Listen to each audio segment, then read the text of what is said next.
मित्रों नमस्कार। मित्रों आज एक बार पुनः काशी एक रहस्य की इस श्रृंखला में मैं आप लोगों के साथ हिंदी कहानी में काशी इस विषय पर चर्चा करूंगा, जिस पर प्रकाश डालने के लिए हमारे साथ उपस्थित हैं प्रोफेसर बलिराज पांडे जी। गुरुदेव प्रणाम। गुरुदेव, सबसे पहले तो मैं आपको बधाई देना चाहूंगा कि जिस तरीके से आप काशी में रहकर हिंदी की सेवा आपने दे रखी है, उसके लिए आप निश्चित रूप से बधाई के पात्र हैं। मैं बनारस या काशी पर बात शुरू करते हुए जी एक कविता पढ़ना चाहता हूँ जी जिसे मैंने ही लिखी है। जी कला में संगीत में डूबी हर डगर है, जी मस्ती का आलम जहाँ आठों पहर है। जी इस जमी पे तुलसी कबीर भारतेंदु हुए, जी कहानी प्रेमचंद और प्रसाद की अमर है। यहीं अपनी हिंदी पली है, फली भी है। शुक्ल जी द्विवेदी जी से हुआ नामवर है। जी हर सांस में शिव और गंगा बसे हैं जहाँ, जी दुनिया का निराला यह बनारस शहर है। जी जी बहुत बहुत धन्यवाद गुरुदेव। और आपको ध्यान में रखते हुए, जैसा कि अभी आपने एक कविता सुनाया, तो उसको ध्यान में रखते हुए मेरा आपसे प्रश्न रहेगा कि हिंदी कहानी में काशी की उपस्थिति का आरंभ किस कालखंड से होता है? आप हमारे दर्शकों को बताने की कृपा करें। ये काशी में साहित्य की परंपरा तो अपरंपार है जी। ये आप अगर कबीर और तुलसी को भी लें तो थे तो वे कवि जी, लेकिन कविता के माध्यम से खासकर तुलसीदास रामचरितमानस में कथा ही कहते हैं जी कविता के माध्यम से। इसलिए इसको एक निश्चित समय सीमा में बांधना जी बहुत ही मुश्किल है। हम जब आधुनिक काल में आते हैं तो आधुनिक काल में बनारस का जो कथा साहित्य से परिचय होता है, मुख्य रूप तो हम लोग प्रेमचंद से पढ़ना आरंभ करते हैं। प्रेमचंद को बनारस का एक प्रतिनिधि लेखक मानते हैं, लेकिन प्रेमचंद से भी पहले कई कथाकार या लेखक हो गए। वो भारतेंदु हरिश्चंद्र से आधुनिक काल में आप शुरू करें, भारतेंदु हरिश्चंद्र के बाद ये देवकी नंदन खत्री जी जिन्होंने अपने चंद्रकांता संतति उपन्यासों के माध्यम से हिंदी जगत में ऐसा तहलका मचाया कि उपन्यास को पढ़ने के लिए लोगों ने हिंदी सीखी। ये काशी की कथा परंपरा का, समृद्ध कथा परंपरा का महत्व है जी। और देवकी नंदन खत्री के कथा साहित्य के बाद सीधे हम प्रेमचंद पर आते हैं, जिन्होंने हिंदी के पाठकों का मन मिजाज ही बदल दिया। जैसे जो तिलस्मी या अय्यारी उपन्यासों के पाठक थे जी, उन पाठकों का मिजाज बदल दिया प्रेमचंद के कथा साहित्य ने, खासकर प्रेमचंद की कहानियों और उपन्यासों ने जी। और प्रेमचंद ने अपनी कहानियों के माध्यम से यह दिखाया कि इस जीवन का यथार्थ क्या है, इस जीवन की सच्चाई क्या है जी। और प्रेमचंद आप जानते ही हैं कि उस दौर के लेखक हैं जब हिंदी जगत ही नहीं बल्कि संपूर्ण भारत में आज़ादी की लड़ाई का जोर था, महात्मा गांधी का आगमन हो चुका था। यह काशी की, बनारस की ही प्रेरणा है कि महात्मा गांधी के आह्वान पर प्रेमचंद ने अपनी सरकारी नौकरी छोड़ने का साहस दिखाया जी। निश्चित रूप से इसमें यानी बनारस की मिट्टी, बनारस की जमीन की प्रेरणा रही होगी जिसमें प्रेमचंद ने यह साहस दिया। तो प्रेमचंद की अनेक कहानियां हैं मैंने आपसे कहा है कि प्रेमचंद ने कथा साहित्य के नायक और नायिकाओं को बदल दिया। जो पहले कथा साहित्य में राजा रानी या देवी देवता नायक नायिका हुआ करते थे, प्रेमचंद ने उस श्रम करने वाली जनता को अपने कथा साहित्य का नायक बनाया, जो श्रम तो अधिक कर रही है लेकिन उस श्रम के बदले में उसे उतना नहीं मिल रहा है जितना उसे मिलना चाहिए, बल्कि उसके शारीरिक श्रम, बौद्धिक श्रम के बदले में अधिक से अधिक अपमानजनक स्थितियों का ही सामना करना पड़ रहा है। तो प्रेमचंद ने, आप जानते ही हैं, उनकी सर्वश्रेष्ठ कहानी मानी गई है कफन। जी जी। तो कफन के घीसू और माधव जी, ये अविस्मरणीय चरित्र है। और घीसू माधव ही नहीं, जबकि प्रेमचंद पंच परमेश्वर से शुरू करते हैं जी, कि पंचों में ही परमेश्वर या भगवान का निवास होता है। जी।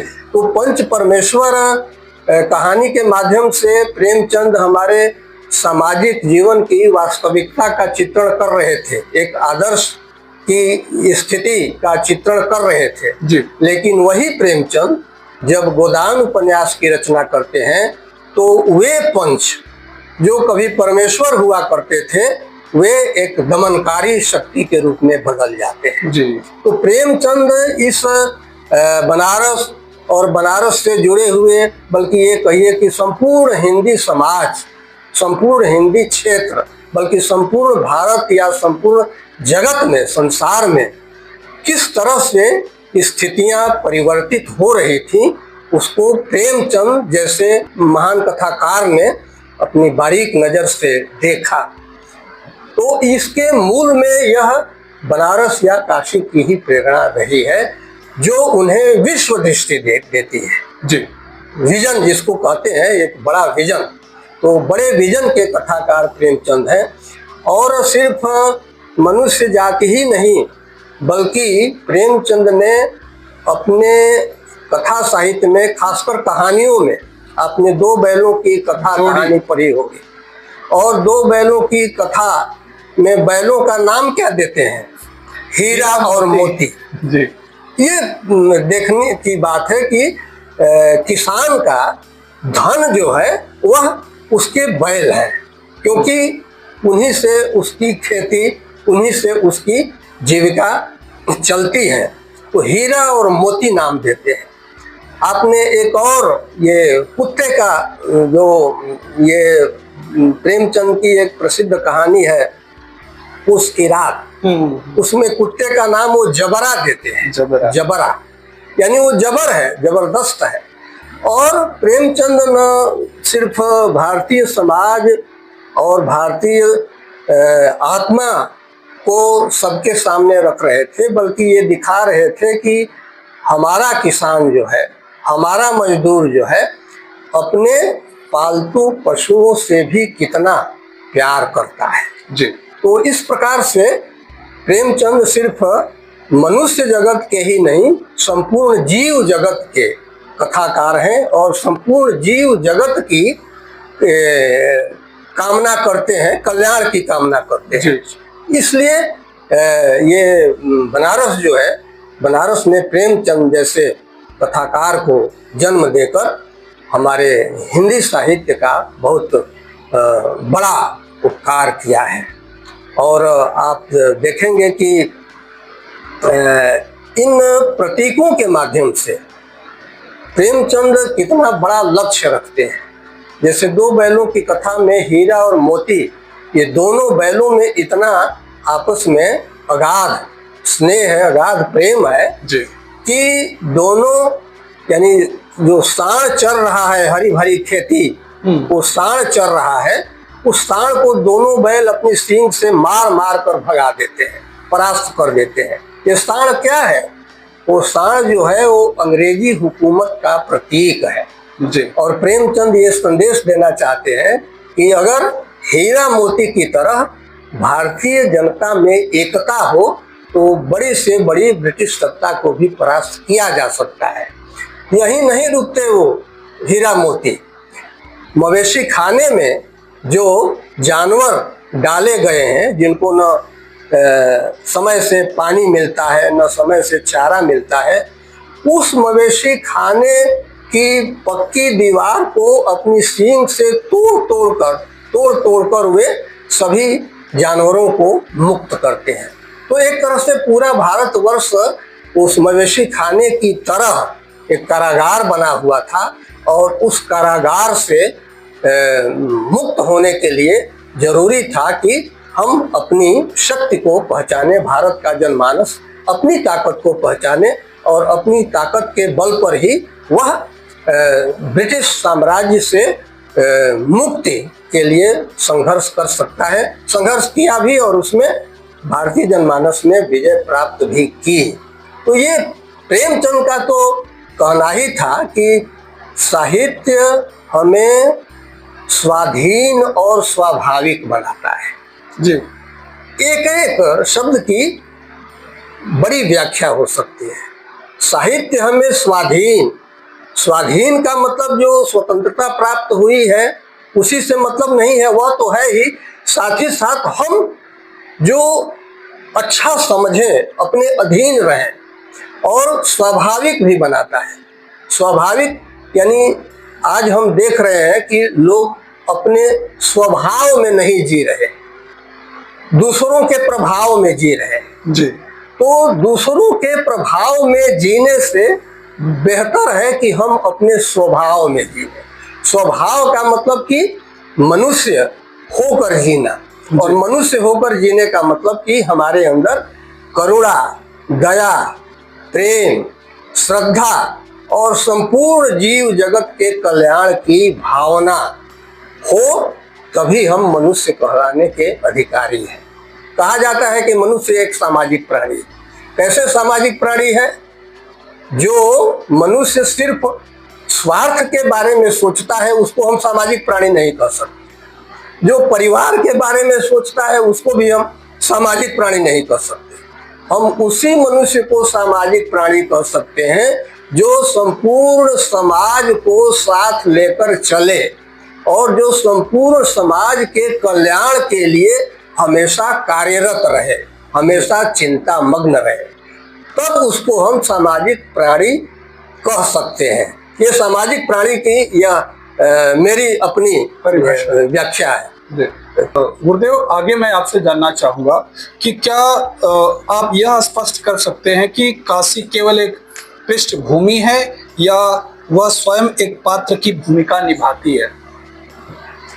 देखिए, काशी एक पृष्ठभूमि भी है, लेकिन उससे ज्यादा काशी एक स्वयं पात्र की भूमिका में भी उपस्थित रहती है। जी, और काशी किस प्रकार से एक पात्र की या नायक की भूमिका में उपस्थित रहती है, मैं तो कहना चाहूँगा कि सबसे बड़ा उदाहरण ये शिव प्रसाद मिश्र रुद्र काशिके का उपन्यास है बहती गंगा।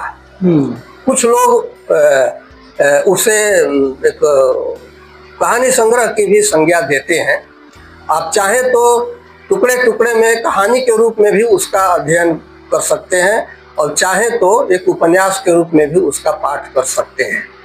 तो काशी एक पात्र के रूप में और पृष्ठभूमि के रूप में, दोनों स्थितियों में शिव प्रसाद मिश्र रुद्र की बहती गंगा में उपस्थित है। और मुझे सौभाग्य मिला था कि शिव प्रसाद मिश्र रुद्र से पढ़ने का कक्षा में मुझे अवसर मिला था, सौभाग्य में मुझे मिला था। और रुद्र जी ऐसा लगता था पढ़ाते हुए जैसे वे खुद काशी के एक मूर्तिमान चरित्र हो। जिस रूप में रुद्र जी को हम लोगों ने देखा था। लेकिन इससे भी आगे चलकर, आगे क्या चलकर, बल्कि रुद्र जी से बहुत पहले कह सकते हैं, हो सकता है रुद्र जी समकालीन भी रहे हों, जयशंकर प्रसाद का नाम मैं लेना चाहूँगा। और जयशंकर प्रसाद की रचनाओं में जैसे काशी की आत्मा निवास करती है। किस रूप में निवास करती है काशी की आत्मा? जैसे उनकी एक कहानी का मैं उदाहरण दूंगा, गुंडा। बड़ी प्रसिद्ध कहानी है गुंडा। और गुंडा को लोग ननकू सिंह और बोधी सिंह दोनों के एक यानी दुश्मनी के रूप में व्याख्यायित करते हैं।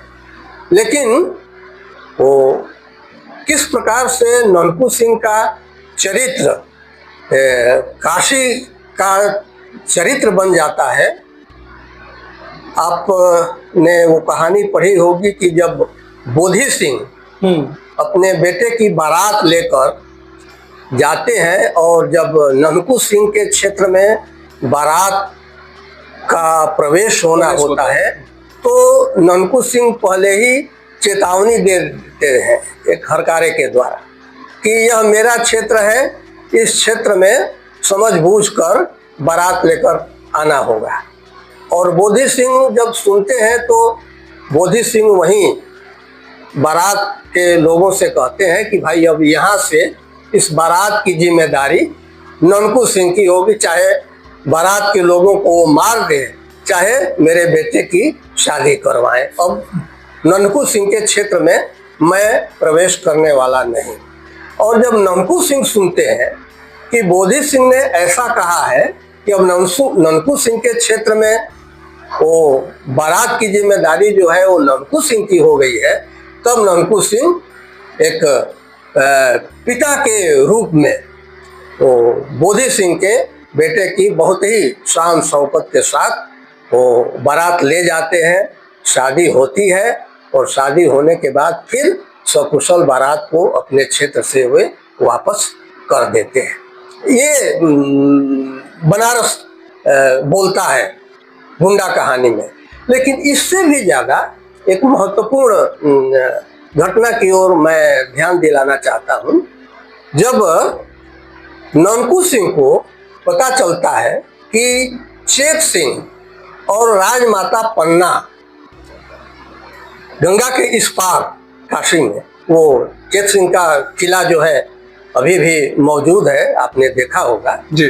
जब वहाँ तिलंगों से यानी अंग्रेज सैनिकों से घिर जाते हैं तो जब ननकू सिंह को पता चलता है कि चेत सिंह और राजमाता पन्ना वो अंग्रेजों से घिर गई हैं, तो ननकू सिंह उनकी मुक्ति के लिए अपने जो लठायत है, लठायत ही नहीं बल्कि जो समय तो तलवारबाजी हो सकता है कि बंदूक और तोप भी ननकू सिंह के लोगों के पास होती हो, लेकिन ननकू सिंह अपने लोगों को खुद भेजते हैं और उसमें खुद भेजते ही नहीं है, उसमें खुद शामिल भी होते हैं।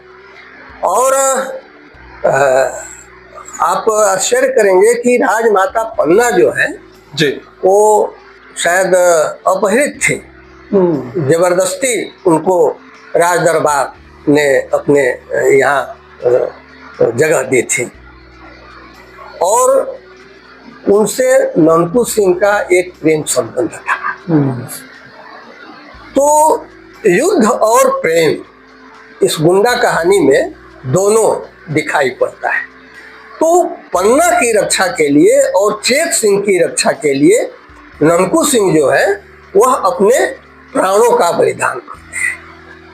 और तब तक वो अंग्रेजों से किले के गेट पर लड़ते रहते हैं जब तक कि चेत सिंह और राजमाता पन्ना जो है वो एक डोंगी पर सवार होकर रामनगर नहीं पहुंच जाते हैं।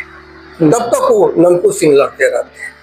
तो एक तरह से अंग्रेजों से युद्ध, जो कि उस समय स्वाधीनता आंदोलन का एक अनिवार्य अंग था, वो युद्ध, और दूसरा यह प्रेम, दोनों किस प्रकार से आदमी को आत्म बलिदान के लिए प्रेरित करता है, ये गुंडा कहानी में आप देख सकते हैं जी। और इस गुंडा कहानी की जो हम प्रेरणा नहीं कह सकते हैं, संयोग कह सकते हैं।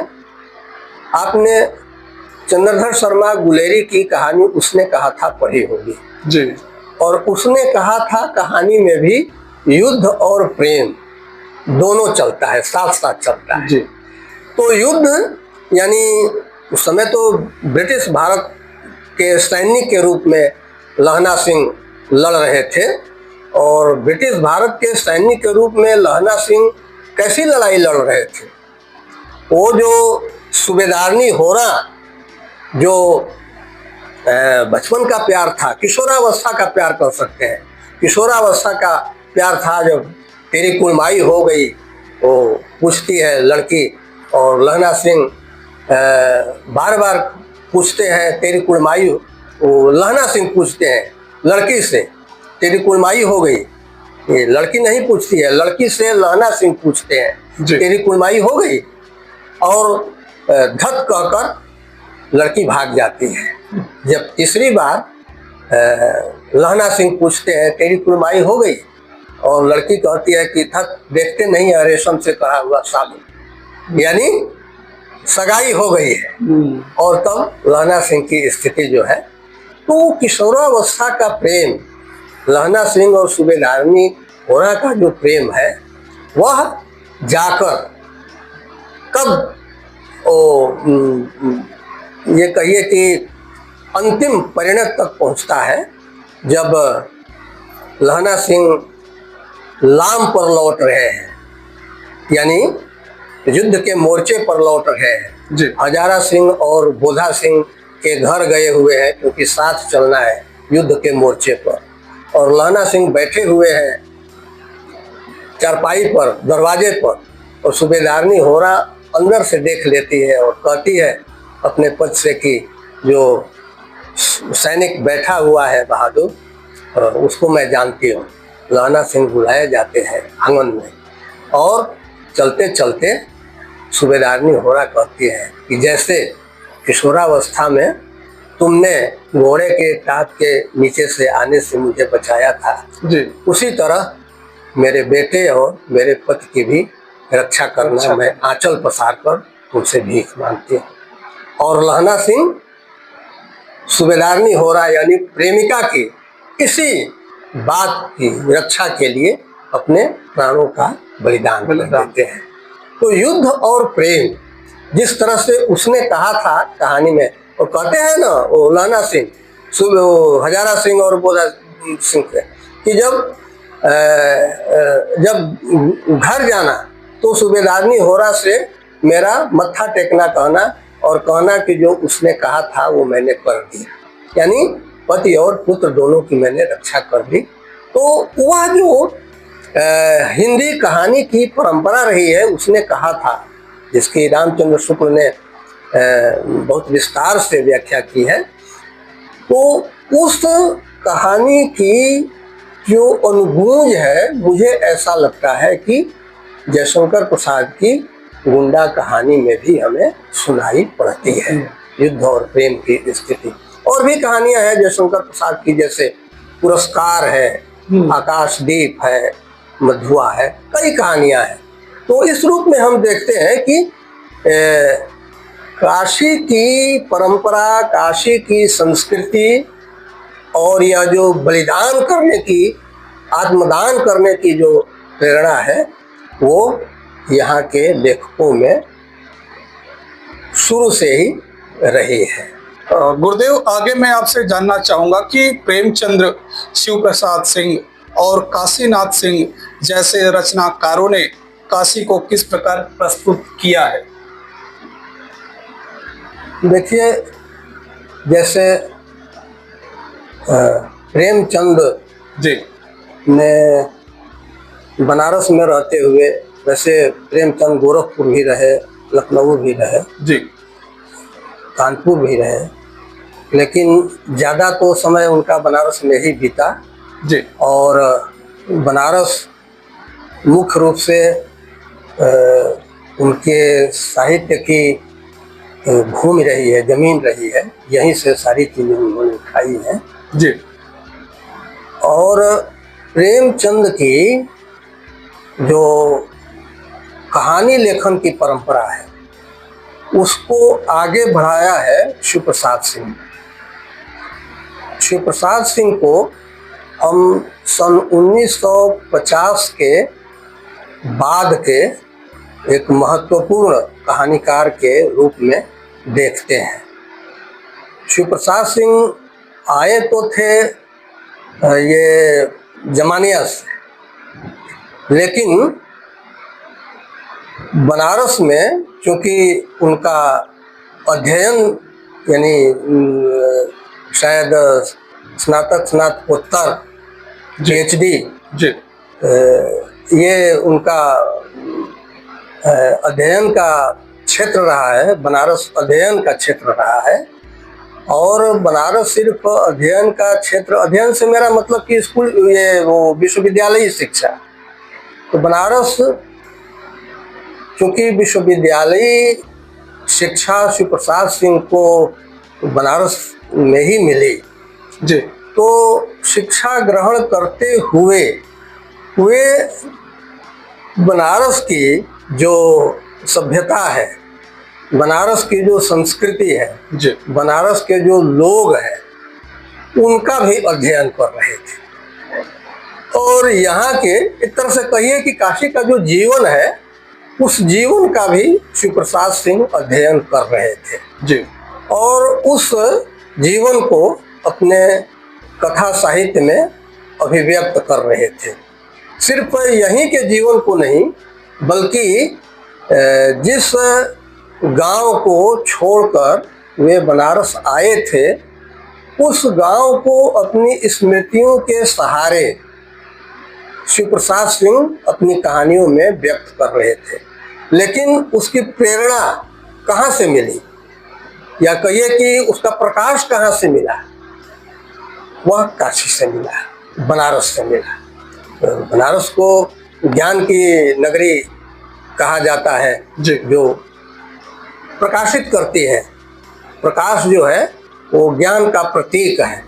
तो जो प्रकाशित करती है, जो ज्ञान देती है, तो शिव प्रसाद सिंह को प्रेरणा इस काशी से ही मिली और काशी की ही प्रेरणा थी जिससे कि उन्होंने गांव की जो जिंदगी है अपनी कहानियों में प्रस्तुत किया। हालांकि वो क्षेत्र भी दूसरा आपको दिखाई पड़ सकता है, लेकिन सिर्फ जमानिया या गांव ही नहीं बल्कि शिव प्रसाद सिंह ने शहर को भी, बनारस शहर को भी अपने कथा साहित्य में जगह दी है।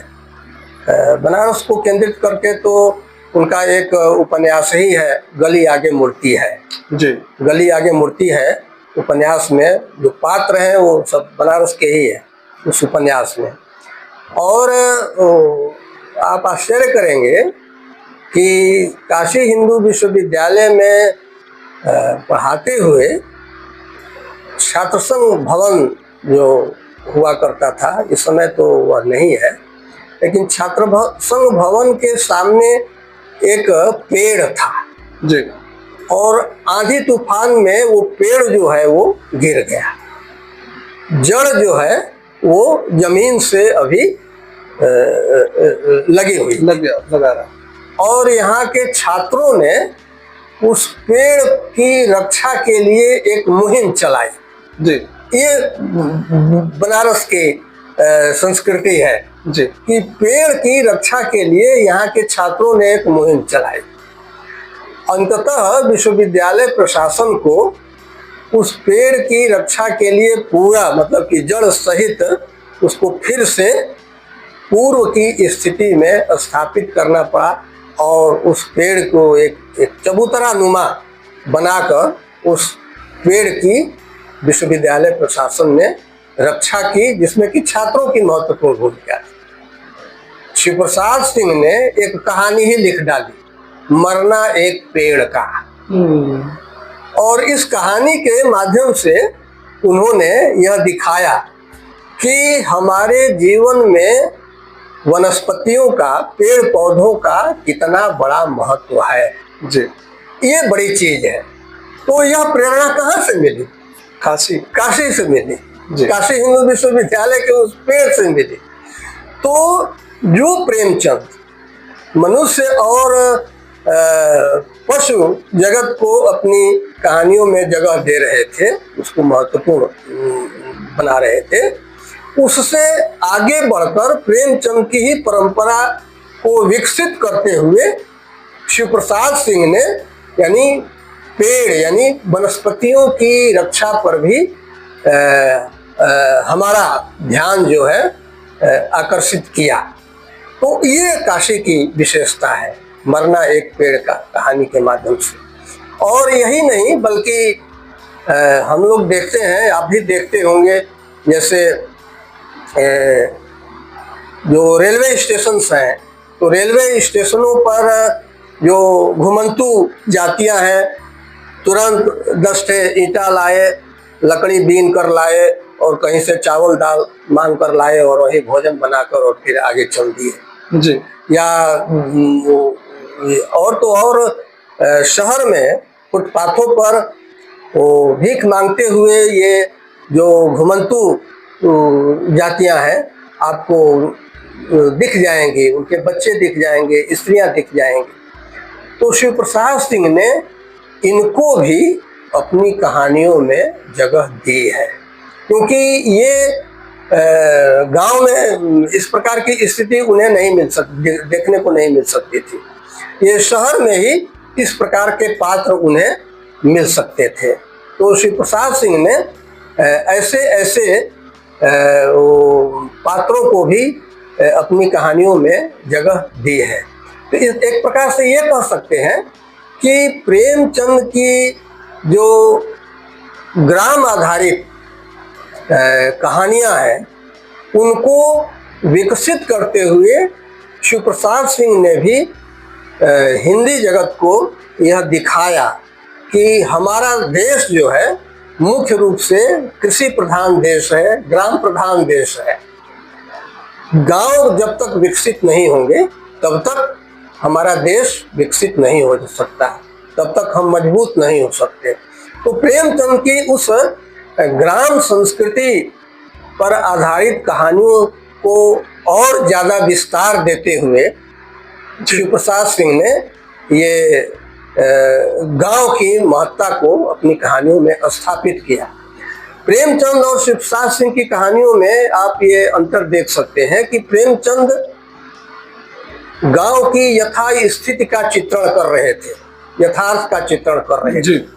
लेकिन शिव प्रसाद सिंह आजादी के बाद का गांव किस रूप में बदल रहा है, उस बदलते हुए गांव का चित्र हमारे सामने प्रस्तुत करते हैं। और बहुत ही महत्वपूर्ण उपन्यास उनका है अलग अलग वैतरणी। जी। उस उपन्यास में शिव प्रसाद सिंह ये दिखाते हैं कि ये हमारे गांव की, हमारे समाज की यह बहुत बड़ी विडंबना है कि गांव में जितना अच्छा से अच्छा उत्पादन होता है वो सब शहर चला जा रहा है। यानी अच्छा से अच्छा गेहूं, अच्छा से अच्छा चावल, अच्छा से अच्छा गन्ना या जो मोटे अनाज है, अच्छा से अच्छा तिलहन, दाल, सब कुछ जो अच्छा है वह शहर चला जा रहा है। और सिर्फ वस्तुएं ही शहर नहीं जा रही हैं, गांव की जो प्रतिभाएं हैं वो प्रतिभाएं भी गांव से शहर की ओर पलायित कर रहे, क्योंकि गांव में उन प्रतिभाओं को वह चीज नहीं मिल रही है जो उन्हें मिलनी चाहिए। तो इस एक प्रकार से शिव प्रसाद सिंह वर्तमान सत्ता व्यवस्था का ध्यान खींचते हैं कि भाई इस पलायन को जब तक आप रोकेंगे नहीं तब तक संतुलित विकास इस देश का नहीं हो सकता है। आज शहरों में क्यों भीड़ बढ़ रही है, शहरों में क्यों इतने बड़े बड़े जाम लग रहे हैं जिसमें कि आदमी फंसा हुआ है? इसलिए कि गांव से अधिक पलायन हो रहा है। और शिव प्रसाद सिंह ने ये दिखाया कि हम लोग प्रत्यक्ष रूप में आज देख भी रहे हैं, महसूस भी करते हैं कि गांव में अधिकतर घरों में अब ताले लटक रहे हैं। लोग अपने अपने अच्छे अच्छे मकान में ताला बंद करके और शहर में रह रहे हैं। तो यह हमारे वर्तमान समाज की यह एक विकट समस्या है। इस विकट समस्या पर इस विकट समस्या पर कैसे काबू पाया जाए, ये शिव प्रसाद सिंह अपनी कहानियों में, अपने कथा साहित्य में हमारा ध्यान आकर्षित करते हैं। शिव प्रसाद सिंह का जो एक नई कहानी का दौर चला हिंदी साहित्य में जी, जिसका समय आलोचक 1950 से सन 1960 तक मानते हैं। हालांकि 1960 के बाद भी शिव प्रसाद सिंह कहानियां लिखते रहे, लेकिन 1960 के बाद एक कहानी विधा की दूसरी धारा हमारे सामने आती है। उसके कई नाम हैं। कुछ लोग उसे समकालीन कहानी कहते हैं, कुछ लोग उसे साठोत्तरी कहानी कहते हैं जी, कुछ लोग उसे 7वें दशक की कहानी कहते हैं, यानी सन 1960 के बाद की कहानी। और 1960 के बाद की जो कहानी आती है उसमें बनारस का प्रतिनिधित्व काशीनाथ सिंह करते हैं। और जो प्रेमचंद और शिव प्रसाद सिंह की ग्राम कहानियों की परंपरा चली आ रही थी, उन ग्राम कहानियों की परंपरा को और नए रूप में विकसित करते हुए काशीनाथ सिंह अपनी कहानी के द्वारा हमारे सामने उपस्थित होते हैं। काशीनाथ सिंह का भी अध्ययन और अध्यापन दोनों क्षेत्र ये बनारस रहा है। और अध्ययन अध्यापन के साथ साथ काशीनाथ सिंह भी बनारस में हो रहे परिवर्तनों को बहुत बारीकी से देख रहे थे। कितनी बारीकी से देख रहे थे इसका एक बड़ा उदाहरण है उनका उपन्यास अपना मोर्चा। तो छोटा उपन्यास है जी, और उनका पहला उपन्यास है। और जब 1967 में हिंदी आंदोलन चला था, इसी काशी हिंदू विश्वविद्यालय से देवव्रत मजुमदार हम लोगों के छात्र संघ के अध्यक्ष थे। उस हिंदी आंदोलन को आधार बनाकर काशीनाथ सिंह ने अपना मोर्चा उपन्यास की रचना की।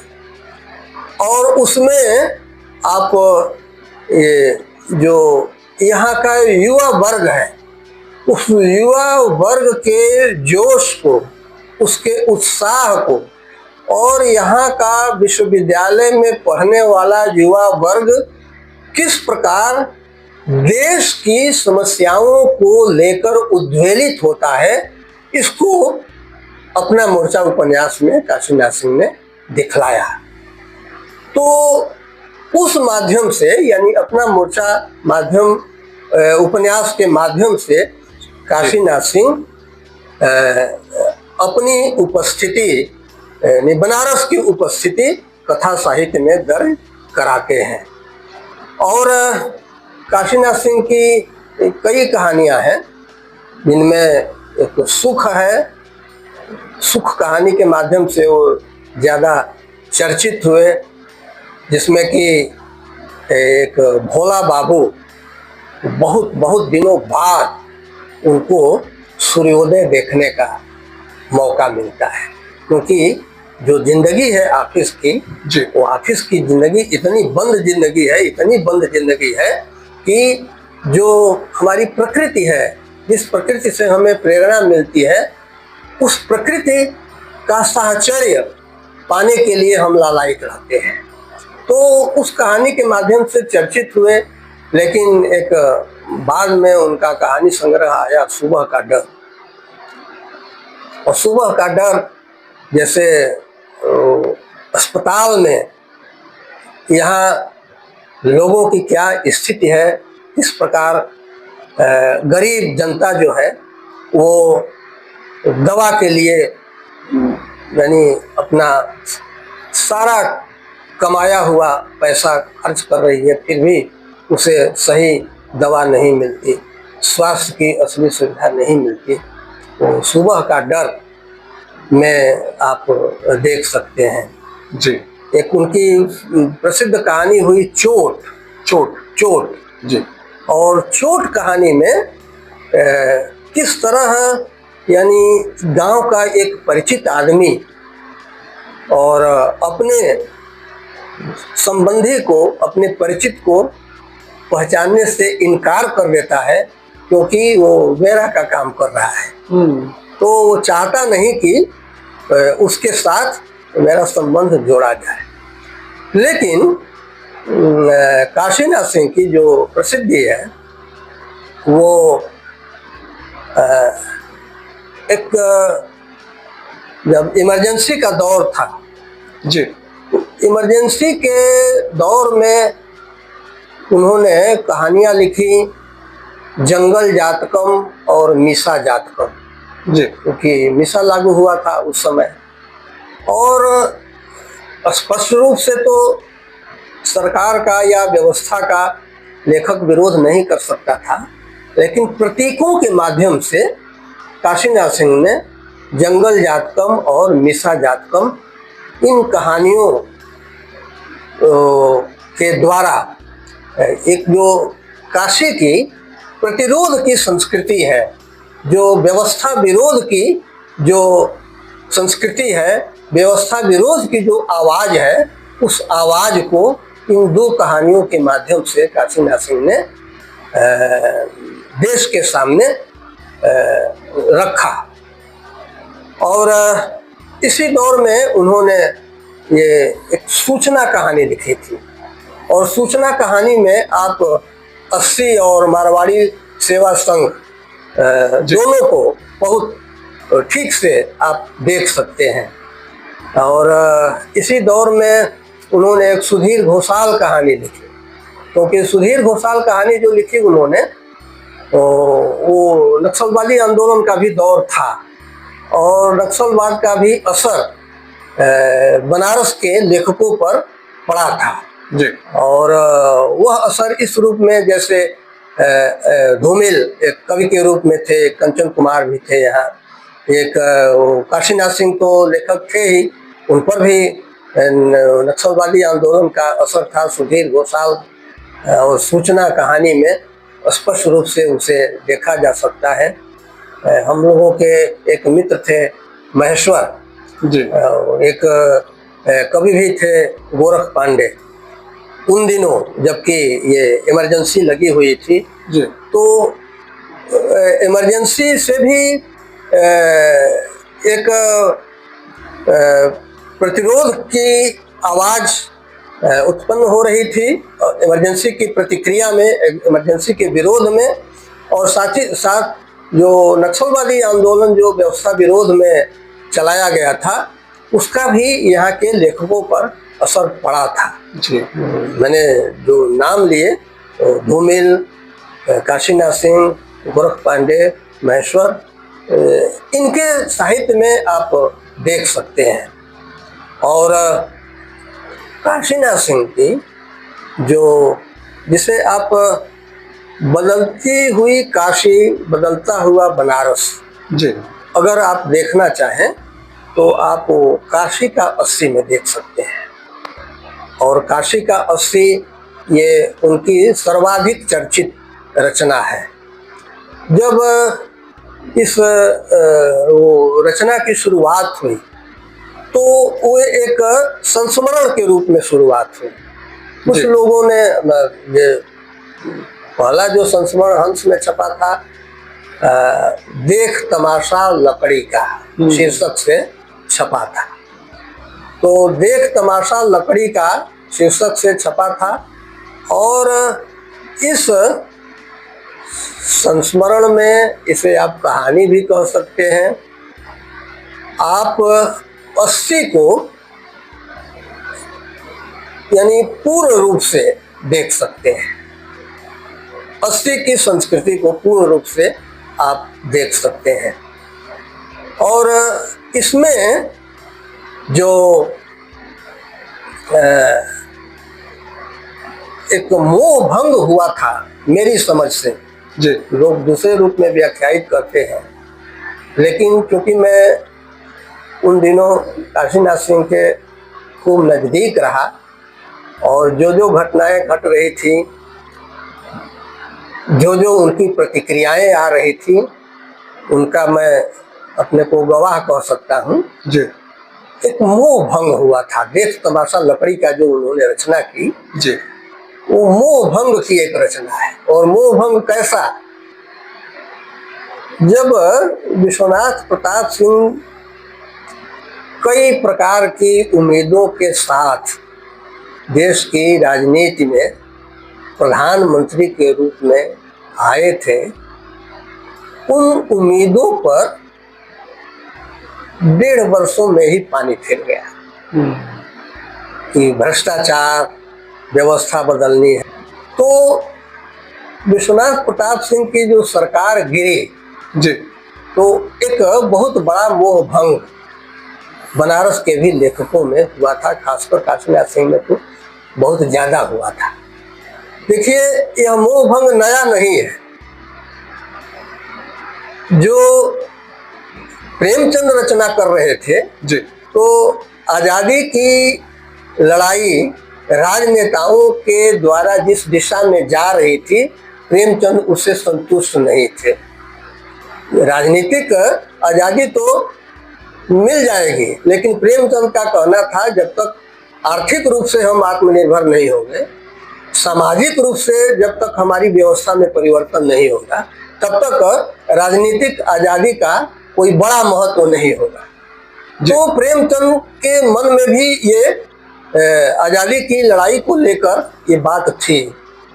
शिव प्रसाद सिंह के मन में भी यह मोह भंग वाली स्थिति थी, क्योंकि आज़ादी की लड़ाई से जितने मोह हम लोगों ने पाल रखे थे कि अब सारी व्यवस्था बदल जाएगी, शिव प्रसाद सिंह के ज़माने में भी वह स्थिति नहीं बदली। शिव प्रसाद सिंह ने भी अपनी कहानियों में उस मोह भंग की स्थिति को व्यक्त किया। और फिर काशीनाथ सिंह ने उस मोह भंग की स्थिति को बहुत ही स्पष्ट रूप से देख तमाशा लकड़ी का इस संस्मरण नुमा कहानी में व्यक्त किया कि जो उम्मीदें हमने कांग्रेसी सत्ता के हटने से और नई सत्ता के आने से पाल रखी थी, वो उम्मीदें पूरी नहीं हुई। यह मोह भंग इसके पहले भी एक बार हो चुका था। इमरजेंसी के बाद जो जनता पार्टी की सरकार बनी थी, जी और जयप्रकाश नारायण के नेतृत्व में जो बहुत बड़ा आंदोलन हुआ था, उसका भी असर बनारस के लेखकों पर पड़ा था। क्योंकि जयप्रकाश नारायण को तो हम लोगों ने उस आंदोलन के दौरान ये जो मालवीय जी की मूर्ति है काशी हिंदू विश्वविद्यालय के मुख्य द्वार पे, जी वहाँ भाषण देते हुए उनको हम लोगों ने सुना था, जयप्रकाश नारायण को।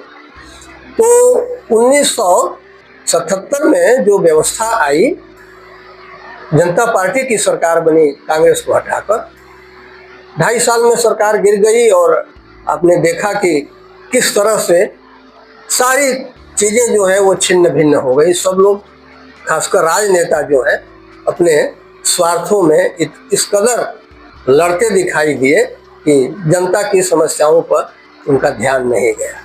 तो एक मोह भंग की स्थिति वह भी थी।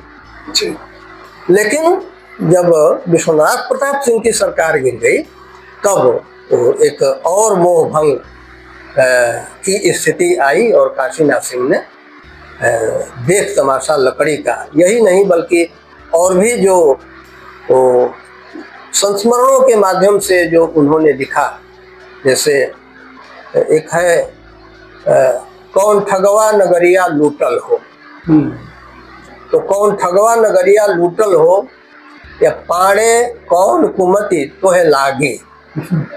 तो कबीर की जो पंक्तियां हैं उन पंक्तियों को काशीनाथ सिंह ने अपना शीर्षक बनाया। आप जोड़ सकते हैं कि कबीर की पंक्तियों को शीर्षक बनाने का मतलब कि कबीर की परंपरा से अपने को जोड़ने का काशीनाथ सिंह ने इस रूप में प्रयास किया जी। तो कौन ठगवा नगरिया लूटल हो, मतलब क्या है कि यह जो उदारीकरण है, ये जो विदेशी कंपनियां आ रही हैं, ये विदेशी कंपनियां हमारी सभ्यता और संस्कृति को, खासकर हमारे बनारस की संस्कृति को अब लूट रही है।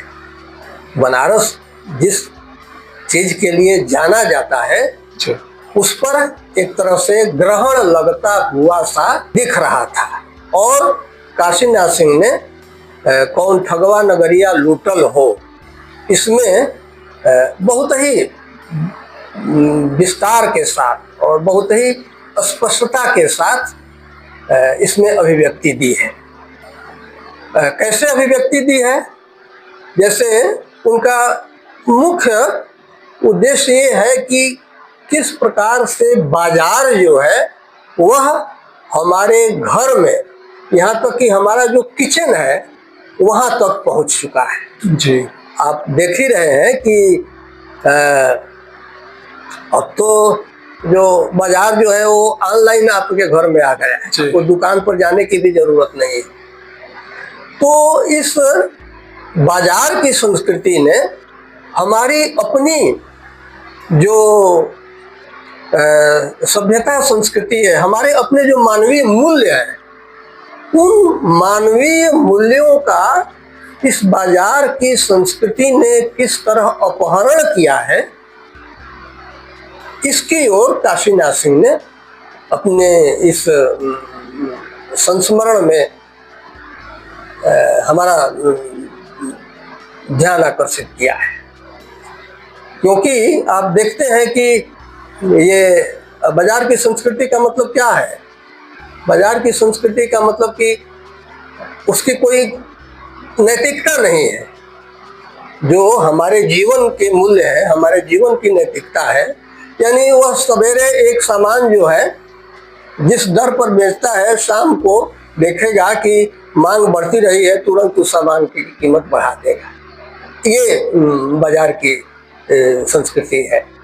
तो यह सिर्फ सामानों की दृष्टि से ही नहीं, बल्कि हमारे जो हम सामान जो खरीदते हैं, तो सामान खरीदने वाले और बेचने वाले की संस्कृति को भी ये प्रभावित करता है। इसमें एक मुख्य रह गया है मुनाफा की संस्कृति, कि जिस तरह से हम मुनाफा कमाए, इस मुनाफे की संस्कृति ने हमारी मनुष्यता को एक तरह से घायल किया है। हमारी मनुष्यता को इस मुनाफे की संस्कृति ने एक तरह से चुनौती दी है। और आज हम देख रहे हैं कि हमको अब सोचना पड़ रहा है, विचार करना पड़ रहा है कि हमारे अंदर की मनुष्यता जो है कितना प्रतिशत अब बची रह गई है, और जितना प्रतिशत बची रह गई है भविष्य में वह और बची रह सकती है या नहीं, इस पर भी संदेह है। क्योंकि जब सब लोग इस बाजार में और मुनाफे की होड़ में शामिल हो जाएंगे, तो मुनाफे की होड़ में शामिल होंगे और हो ही रहे हैं, देख रहे हैं कि ये म्यूचुअल फंड्स का जमाना है और कमाने के कई तरीके हो रहे हैं। तो इस म्यूचुअल फंड्स के जमाने में और मुनाफा कमाने के जमाने में बहुत मुश्किल है अपनी संस्कृति को बचाना। आप देख रहे हैं कि ये अब जो भोजन का स्वाद घर के पुरुषों द्वारा, स्त्रियों द्वारा उनके हाथों से बनाया हुआ जो भोजन था, अब वह भोजन का स्वाद भी नष्ट हो चुका है। क्योंकि सब कुछ अब ऑनलाइन मंगाने के, बाहर से खाना, हो कई प्रकार के क्या क्या होते हैं, जोमैटो है कि स्विगी है, क्या क्या मुझे तो नाम भी मालूम नहीं है, उनके द्वारा बाहर का खाना वो ज़्यादा पसंद आ रहा है। घर का खाना नहीं पसंद आ रहा है, और घर के खाने से ही संबंध नहीं है। हमारे माता पिता भाई बंधु जो दिखाई देते हैं, जो हमारे दुख सुख के साथी हैं, अब वो टेलीविजन में जिस तरह से माता पिता सास ससुर भाई बंधु दिखाई दे रहे हैं, उनकी चमक दमक के सामने हमारे अपने लोग जो है अब उदास और फीके लग रहे हैं, और चमक दमक चारों ओर हमारे मस्तिष्क को प्रभावित करने में सफल है कि एक तरह से कभी कभी मन जो है वो परेशान हो जाता है कि भावी पीढ़ी किधर जा रही है, भावी पीढ़ी किस प्रकार की संस्कृति का शिकार हो रही है। और इस भविष्य की चिंता को लेकर हम अपने वर्तमान का एक जो थोड़ा सा भी सुख है, उस सुख से भी अपने को वंचित करते जा रहे हैं जी। और कहीं कोई इसका निदान हमको नहीं दिखाई दे रहा है। और पाड़े कौन कुमत तो है लागी जैसे जैसी रचना में अब आप देखते हैं ना कि ये जो जिस जगह पर शिव स्थापित है, शिवलिंग स्थापित है जी, उस शिवलिंग को विस्थापित करके और एक विदेशी को, क्योंकि उस किराया ज़्यादा विदेशी देगा, तो ज़्यादा किराया देगा विदेशी, उस शिवलिंग को विस्थापित करके गंगा में प्रवाहित करके और विदेशी को ला रहे हैं, ताकि वो यही यानी हमारी मुनाफे की या बाजार की संस्कृति जो है वो हमारे घर को भी घर नहीं रहने दे रही है, बल्कि उसके लिए आप देखते हैं कि पति पत्नी में किस प्रकार के झगड़े होते हैं। हमारे आपसी जो आत्मीय संबंध है, जिनको कहते हैं कि हमारे जो काव्यात्मक संबंध हैं, उन आत्मीय और काव्यात्मक संबंधों में भी इस संस्कृति ने दरार पैदा कर दी है जी, और हम उसके जाने अनजाने शिकार होते जा रहे हैं। बनारस अब बहुत ज़्यादा बदलता जा रहा है। बदलता इस रूप में जा रहा है कि आप देखते हैं कि सड़कों को चौड़ा करने के लिए अब ये झुग्गी झोपड़ी या मेले ये ठेले वाले जो हैं, ये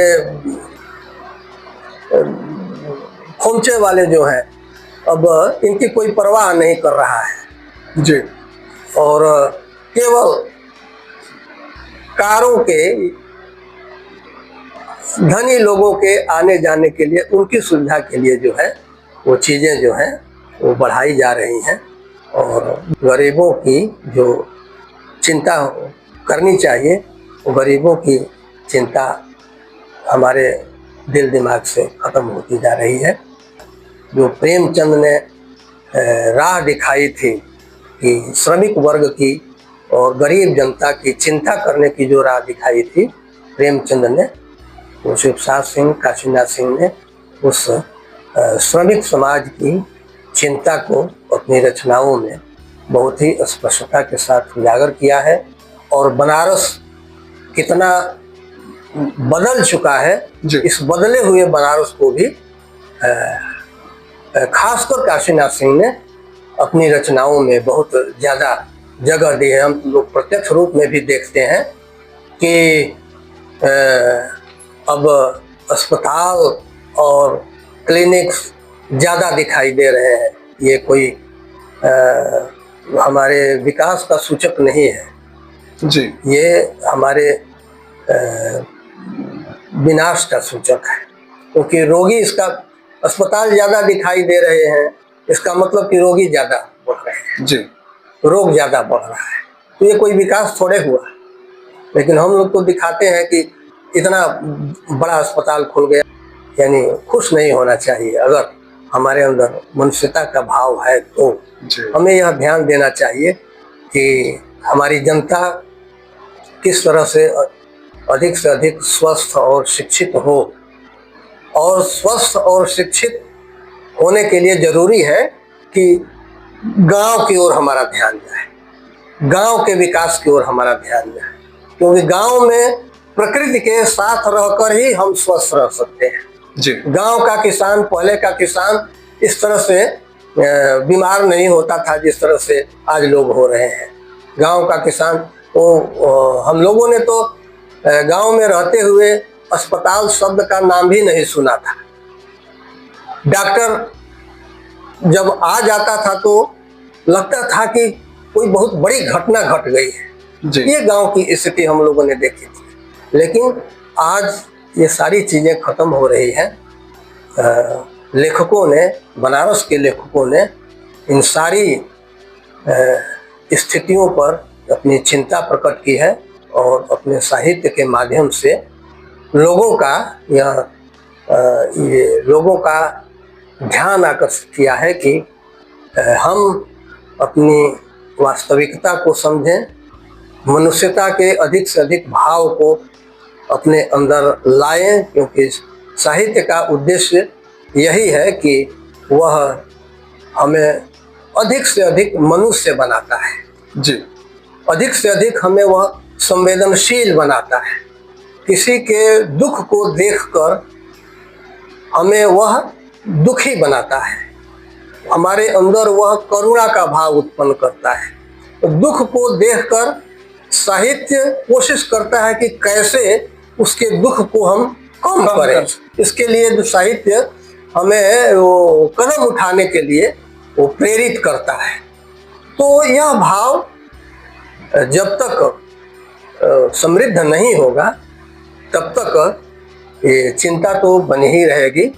और काशी के लेखकों ने हमें अधिक से अधिक संवेदनशील बनाने के लिए अपनी रचनाओं के माध्यम से भरसक प्रयास किया है और इसमें वो सफल भी रहे हैं। मैं आपसे आगे जानना चाहूँगा, अगर आज कोई लेखक काशी को केंद्र बनाकर कहानी लिखना चाहता है तो किन बातों का ध्यान रखे वो?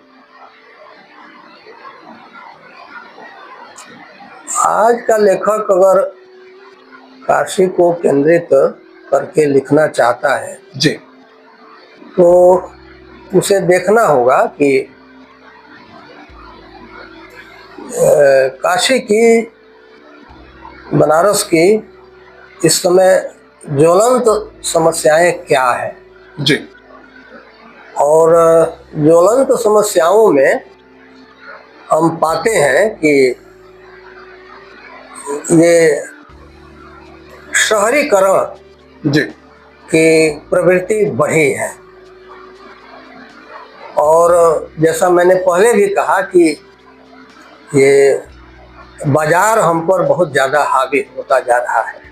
जी तो बाजार का प्रवेश किन किन क्षेत्रों में हो रहा है, लेखकों को उन क्षेत्रों की पड़ताल करनी चाहिए।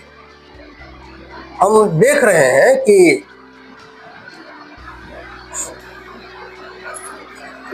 बनारस से सटे जो गांव है, जी बनारस से सटे जो खेत हैं, उन खेतों को भी जो मल्टी स्टोरेज में परिवर्तित किया जा रहा है। जी यानी खेती को खत्म करके हम एक तरह से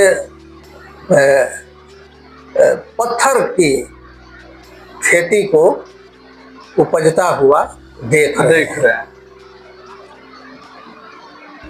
जिसमें कि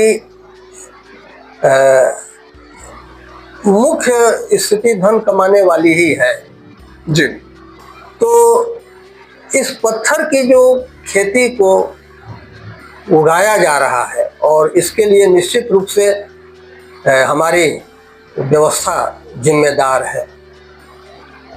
तो इस पत्थर की, यानी ईंट पत्थर की खेती को जो उपजाया जा रहा है इसको कैसे रोका जाए, इस पर कैसे काबू पाया जाए, ये लेखकों की मुख्य चिंता होनी चाहिए। और यह भी देखना चाहिए कि हमारे यहाँ जो शिक्षा की या ज्ञान की पुरानी परंपराएं थी, उन पुरानी परंपराओं को कैसे नष्ट किया जा रहा है। जी। क्योंकि आपने देखा होगा, सुना भी होगा कि काशी हिंदू विश्वविद्यालय में मालवीय जी ने प्रोफेसरों के लिए जो मकान बनवाए थे, जी। कई मकानों में हमने देखा है कि वो श्यामपट्ट भी थे। जी। और श्यामपट्ट होने का मतलब कि विद्यार्थी वहाँ रहते होंगे और अध्यापक उन विद्यार्थियों को श्यामपट्ट पर, चाहे गणित का सवाल हो चाहे और भी चीजें हो, वो हल करते होंगे। इसका मतलब कि शिक्षा केवल क्लासरूम में ही नहीं थी, शिक्षा घर की थी, शिक्षा छात्रावासों में भी होती थी।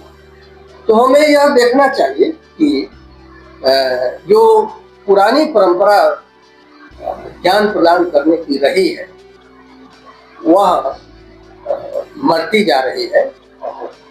हम तो अब ये महसूस करते हैं कि अध्यापक, विश्वविद्यालयों के अध्यापक किताबें कम पढ़ रहे हैं और जो फाइल्स हैं वो ज्यादा पढ़ रहे हैं। अब जैसे बीए और एमए का प्रवेश देख लीजिए, हम लोग जब 1967 में पढ़ने आए थे तो सिर्फ हाई स्कूल और इंटरमीडिएट का अंक पत्र जी और उसकी प्रमाणित प्रतिलिपि लगाते थे। 2 ही कागज और एक आवेदन पत्र होता था। आवेदन पत्र के साथ बस 2 ही प्रपत्र थे और हम लोगों का एडमिशन हो जाता था। आज क्या स्थिति है? आज महीनों लग जाते हैं प्रवेश करने के लिए, और महीनों लग जाते हैं प्रवेश के लिए, और पूरा का पूरा जो टीचिंग स्टाफ है वो विद्यार्थियों की कोई फोटो चेक कर रहा है, कोई मार्कशीट चेक कर रहा है, कोई चरित्र प्रमाण, यानी महीनों तक अध्यापक इसी में अपना दिमाग खपा रहे हैं। जी। पढ़ाई नहीं के बराबर हो रही है। प्रवेश और परीक्षा सिर्फ यही रह गया है शिक्षण संस्थाओं में। तो इस प्रवेश और परीक्षा के बीच में जब पढ़ाई अनुपस्थित हो जाएगी, और क्यों पढ़ाई अनुपस्थित हो रही है?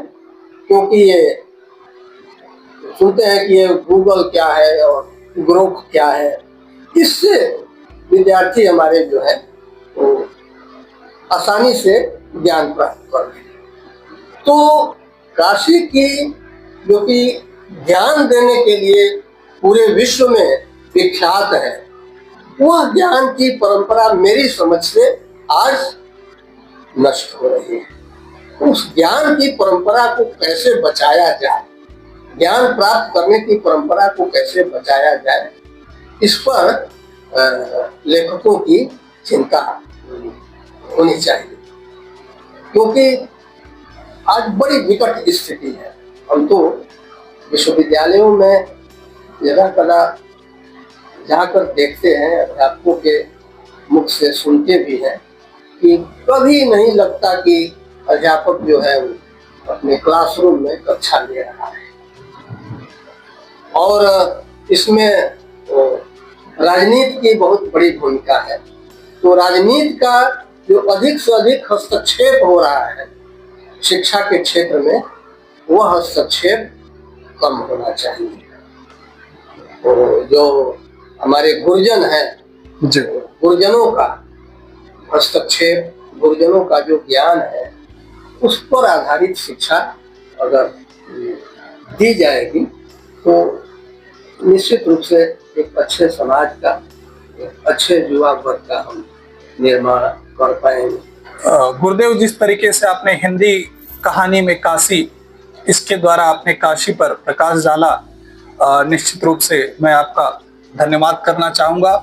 और जिस तरीके से आपके पास समय का अभाव रहता है और उसके बाद भी आप मेरे एक बार कहने मात्र से ही जो आप अपना सानिध्य प्रदान करके हिंदी कहानी में काशी इस विषय पर जो मुझे और मेरे दर्शकों को ज्ञान प्राप्त कराया, उसके लिए मैं आपका आभार प्रकट करता हूँ। ये जो आपने अभियान शुरू किया है जी, ये एक बहुत बड़ा अभियान है और इसके लिए आपको कितना श्रम करना पड़ रहा है, आपको कितना समय देना पड़ रहा है जी, आज के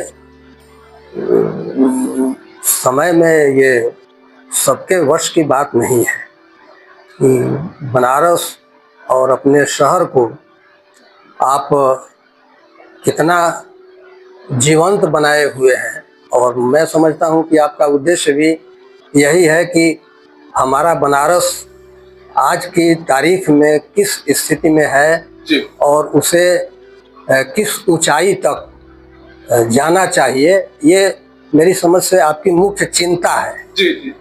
और जो बनारस की शानदार परंपरा रही है, बनारस का जो शानदार अतीत रहा है, जो वो संस्कृत काल से लेकर आज तक, उस शानदार परंपरा को कैसे और आगे बढ़ाया जाए, इस चिंता के साथ आपने मेरी समझ से यह अभियान छेड़ा है जी। और इस अभियान में आप अधिक से अधिक सफल हों, ये मेरी कामना है। और आप